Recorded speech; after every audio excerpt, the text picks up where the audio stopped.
after we have some basic understanding of how to move our body back and forth, it makes sense to start building a foundation for your cutting and thrusting blade work.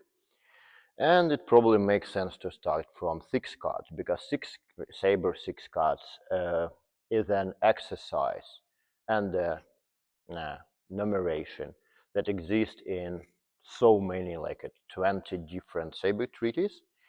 Uh, I will follow Hutton here and his logic, but it actually doesn't matter. It's just a very simple and a very rich exercise you can do. So again, I'll put it in a workout of 4 exercises, but yeah, you can actually use it in many ways. So let's get into fencing position. And so I'll just give you numbers, and I also put a picture on the video from the Hutton book so you can see those numbers.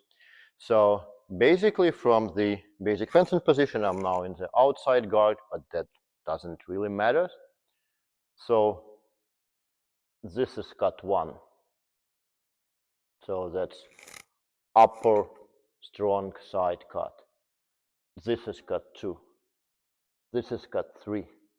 This is cut 4. Horizontal cut 5. Horizontal cut 6. So just pay attention that in this exercise I do cuts in a kind of like 19th century military saber manuals academic form, meaning I stop my cut in a position that crosses the central line. So when I cut my opponent, if his immediate riposte just goes to my face or somewhere, my saber is on the way. So I'm not on the side, I'm in the middle, right? So the first exercise we can do is making those 6 cuts with transitions. Those transitions are called moulinets. 1, 2, 3, 4, 5, 6. 1, 2, 3, 4, 5, 6. 1, 2, 3, 4, 5, 6. Yeah, pay attention that your elbow, it would be hard in the beginning, but you shouldn't have your elbow going in front of your saber.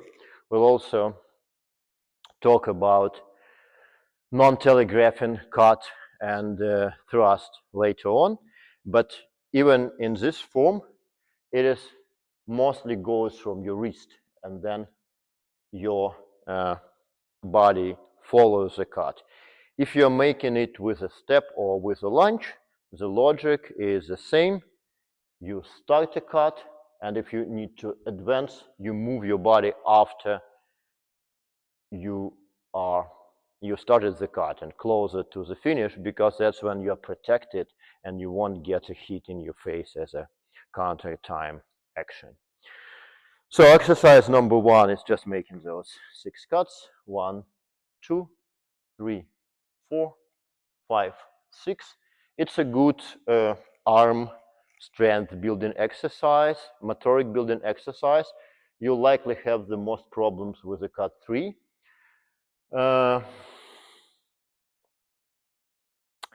You can, if you need, you can free your hand a little bit and let your saber go, but eventually you should build the flexibility of your wrist. So I hold my saber in a thumb grip now, so you can do all those 6 cuts in a thumb grip. So 6 cuts, exercise number 1, then you do it in reverse. 6, 5, 4, 3, 2, 1. 6, 5, 4, 3, 2, 1. Yeah, I'll get into the different position. So 6, 5, 4, 3, 2, 1. 6, 5, 4, 3, 2, 1. Those cuts, they are not all the transitions you need, but they have all the types of transitions you need. So there is a side switch on the upper level, there is a switch of both levels and sides, there is a switch on the lower level, and there is a horizontal switch. And if you do it in reverse, you are getting enough to cover all your basic transitions in a saber position, saber fencing. So this exercise number 2. Now the exercise I like a lot is making 2 cuts. So I'll switch back to you. So let's say we have 1 and then we do 2. Then we do 2 and 3. Then we do 3 and 4. Then we do 4 and 5. Then we do 5 and 6. We do 6 and 1. 1 and 2. 2 and 3. 3 and 4. 4 and 5. 5 and 6. And then that's exercise number 3. And then in reverse, 6 and 5. 5 and 4. 4 and 3. 3 and 2. 2 and 1. 1 and 6. 6 and 5. 5, 4. 4, 3. 3, 2. 2, 1. So yeah, that basically builds your basic muscular mechanics and teaches you basic transitions between cuts. That's a very, very good exercise, and you can do it in different forms. So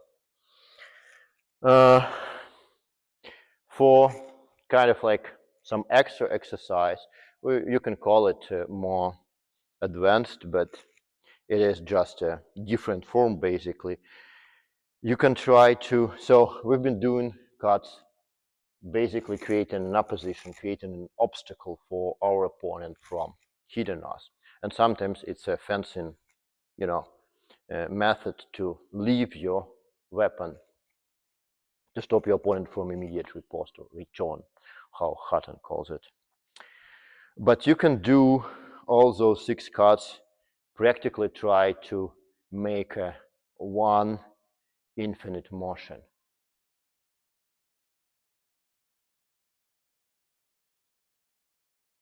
Six, 5, 4, 3, 2, 1, 1, 2, 3, 4, 5, 6, 6, 5, 4, 3, 1, 2. I like to do it more with a polished saber, but that's sometimes you don't need to stop. You need to immediately transition or be able to transition. So then you're doing just like a one motion, 2 cuts. That's a good exercise.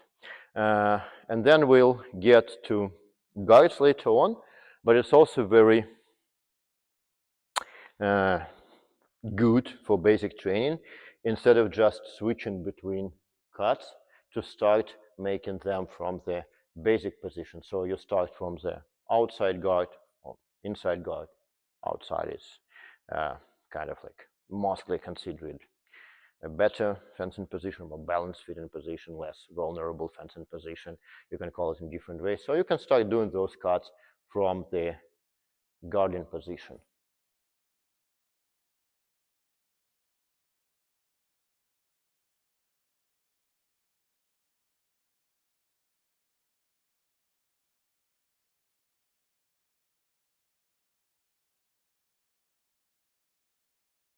Yeah, it's very important to be able to make a cut from the from your basic position and also to return in this position. So those are great exercises. You can do that in reverse also, like 6, 5, 4, 3, 2, 1. Also a good exercise. So congratulations, now you know 6 cuts and you need to practice them to actually make them work later in your fencing practice. Have a good day. See you next week.